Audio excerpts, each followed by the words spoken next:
up on Lindenwood News. A driver was shot and killed in St. Louis yesterday. Plus, the police are asking for help after a barbershop is robbed in South St. Louis. And former First Lady Rosalynn Carter passes away. That and more ahead on Lindenwood News.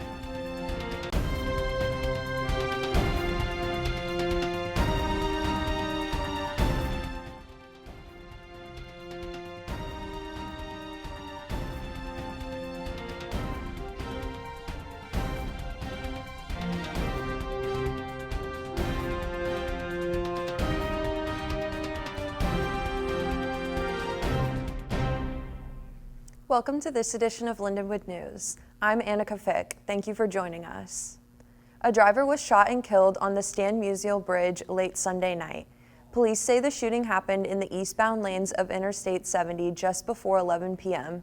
Authorities say the driver of a white SUV was hit by gunfire and pronounced dead at the scene. They also say a passenger in the SUV was taken to the hospital for treatment. The passenger is expected to be okay. Investigators with the St. Louis Metropolitan Police Department are asking for the public's help in identifying the two men who robbed a South St. Louis business earlier this month. The police say officers responded to a burglary on November 5th at 3 a.m. at Cuts by Curtis Barbershop at the 2900 block of Cherokee Street. Authorities say the suspects allegedly stole about $20,000 worth of property, including several items such as clipper blades and blade guards. They also took numerous cologne bottles from the business. Police say the two suspects were caught on video breaking into the business. After nearly 240 days, a man stops in Missouri to promote pedestrian safety in St. Louis. Starting his journey in Seattle, Holden Ringer says he has been raising money for the American Walks charity organization as well as awareness for pedestrian safety. American Walks is a national pedestrian advocacy organization bringing to attention the dangers of dangerous sidewalks and unsafe car driving. Ringer plans to walk from Seattle all the way to Washington, D.C. Skeletal remains were found at Creve Coeur Lake Memorial Park on Sunday. Police are currently investigating the boathouse at the park. The remains have not been identified yet, and there are no signs of foul play.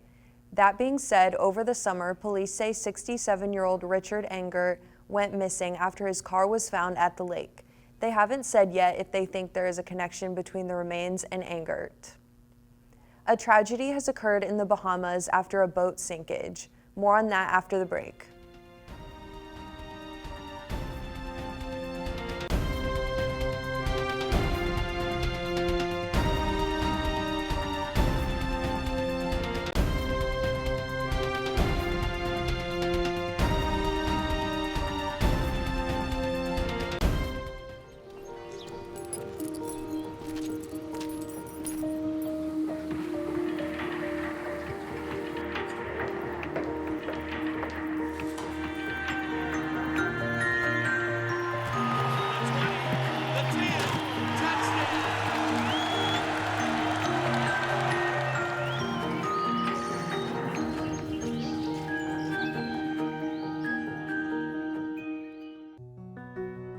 Victor deployed for the first time to Afghanistan in 2003. He sustained a moderate traumatic brain injury. Basically, he had to relearn everything. One of the most important elements of caregiving is taking care of yourself. We have our own journey, and we can fulfill that journey at the same time that we are helping our loved one. Visit aarp.org/caregiving for a free military veterans guide to navigate your caregiving journey.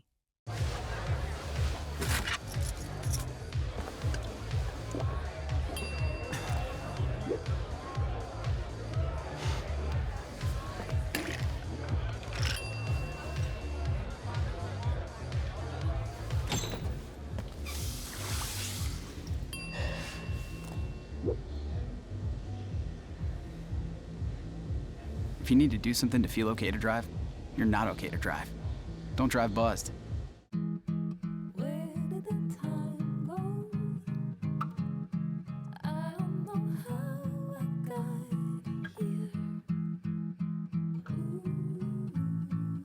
You've done the hard part. You quit smoking. Now do the easy part and get scanned for lung cancer. If you smoked, you may still be at risk, but early detection could save your life. Talk to your doctor and learn more at savedbythescan.org. The former First Lady Rosalynn Carter has died. She was 96. Carter worked tirelessly on behalf of mental health reform and professionalized the role of the president's spouse. As First Lady, she fought for the passage for Equal Rights Amendment. Her death comes a few days after the Carter Center announced that she had entered hospice and was diagnosed with dementia. She passed away peacefully with her family by her side at her home in Georgia. A witness records a tour boat sinking in the Bahamas that cost a woman her life. According to reports, the boat set out on Tuesday heading for the Blue Lagoon Island. Blue Lagoon Island says the boat started to sink around 11 in the morning after the captain, quote, whipped the boat around, trying to be silly for the passengers. Authorities say a 75-year-old woman did not make it and 2 others were hospitalized. A passenger aboard the boat says everyone else was picked up by different boats and taken to the island to recover. Dozens of veterans are celebrating the 3,000th honor flight in D.C.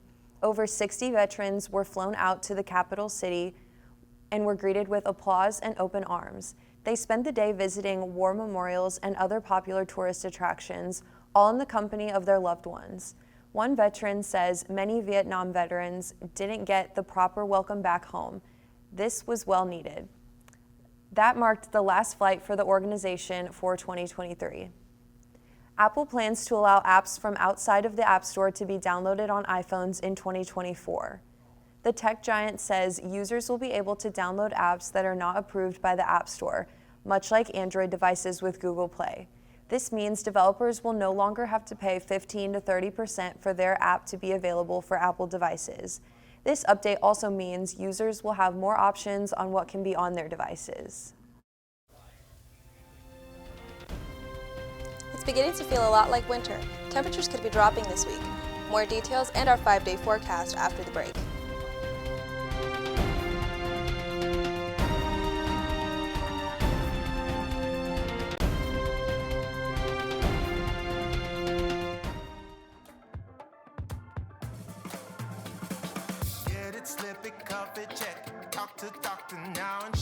Get it, slip it, cuff it, check it. High blood pressure silently affects millions of Americans. Staying on top of your blood pressure is as simple as these 4 easy steps. Self-monitoring is power. Visit manageyourbp.org to learn more.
Where's your emergency?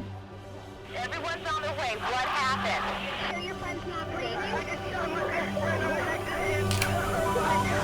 She's dead? Yes, please get my mom and dad. Oh my God!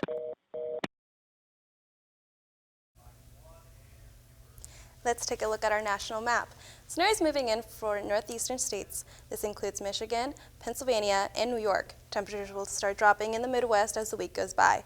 Warm fronts are moving in from the northwest. This could mean warmer weather for the west region.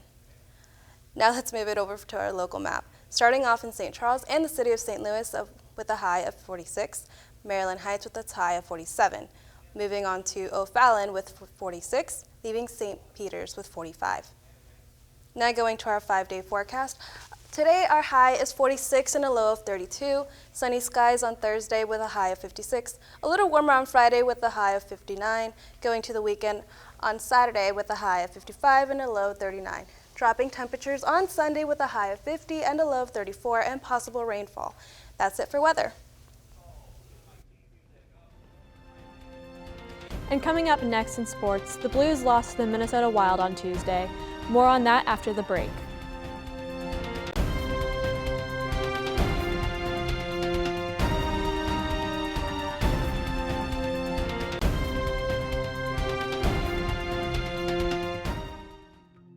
When I was growing up, my mom was extremely tidy. We were trained to put things back where we got them from. One day, when I walked into my mom's house, I felt like I walked to someone else's house. There was stuff everywhere, and just growing up the way I grew up and to see this transition was very alarming. When Sean talked to me, it was a wake-up call, and that's when I went to the doctor.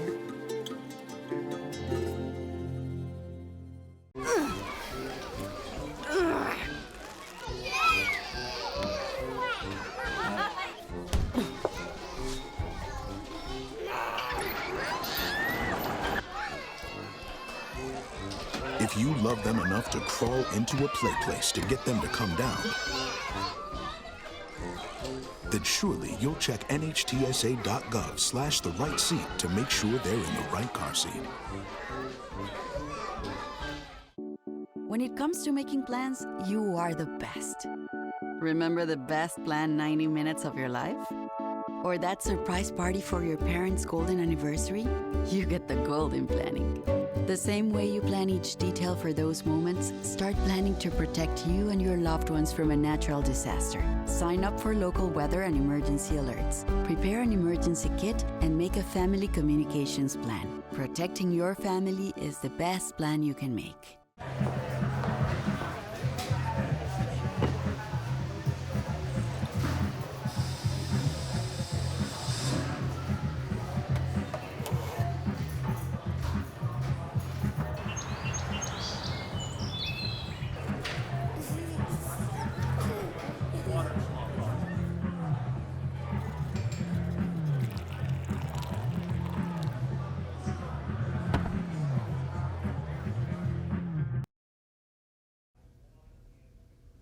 The St. Louis Blues lost 3-1 against the Minnesota Wild Tuesday night. Minnesota's Joel Eriksson Ek started off the scoring just over 2 minutes into the first period, giving the Wild a 1-0 lead. Halfway through the first period, Colton Parayko scored a goal for the Blues to tie up the score. The Wild regained their lead with a goal from Frederick Gaudreau in the late first period. Minnesota's Matt Boldy scored the final goal for the Wild late in the third period to secure the Wild's win over the Blues. The Blues play against the Buffalo Sabres on Thursday. The St. Louis Blues hosted their annual Dads Trip this past weekend. The Blues brought their dads to 2 games against the Minnesota Wild and the Chicago Blackhawks. This is their 6th Dads Trip since the tradition began in 2015. Before this season, the Blues were 7-1-1 with their dads with them. The Blues wrapped up their Dads Trip with a win against the Chicago Blackhawks and a loss against the Minnesota Wild. Some of the players that brought their dads were Jordan Kyrou, Jordan Binnington, Justin Falk, Colton Parayko, and Braden Shen. The St. Louis Cardinals signed a starting pitcher, Sonny Gray, to a 3-year contract Monday. Gray pitched for the Minnesota Twins for 2 seasons before entering free agency this offseason.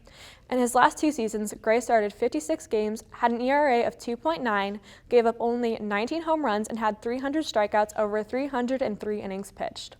Gray also played in the MLB All-Star Game and was second place in the American League Cy Young Award voting this season. Lindenwood is hosting the first annual winter holiday concert with some new and old holiday tunes for everyone to come and listen. I had the pleasure to chat with Sebastian Boots from the music department and find out more about the concert.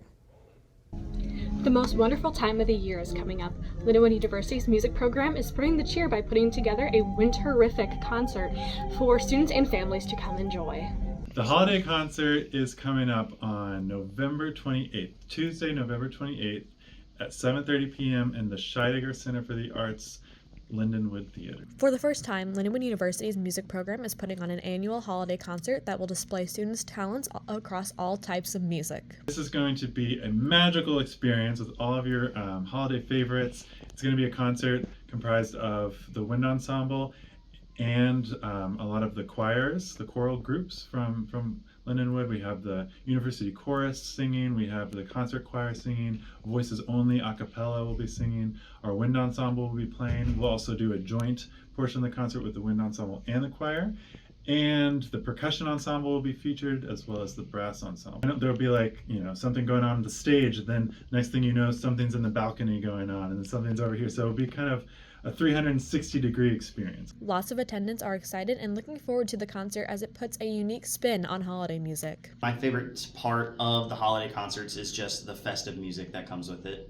Not your typical stuff that you hear on the radio, but more of the orchestral symphonic stuff. Audience members will also hear a lot of familiar festive tunes like the Polar Express, Silent Night, Sleigh Ride, and more. Just a nice festive way to wrap up the semester, and it'll just be a lot of fun, a collaborative experience with all the ensembles. Digital and physical tickets are free for students to buy at the box office website for the holiday concert. Tickets for the general public cost $5. Thank you, Grace. That's it for this edition of Lindenwood News. I'm Annika Fick. Thanks for joining us.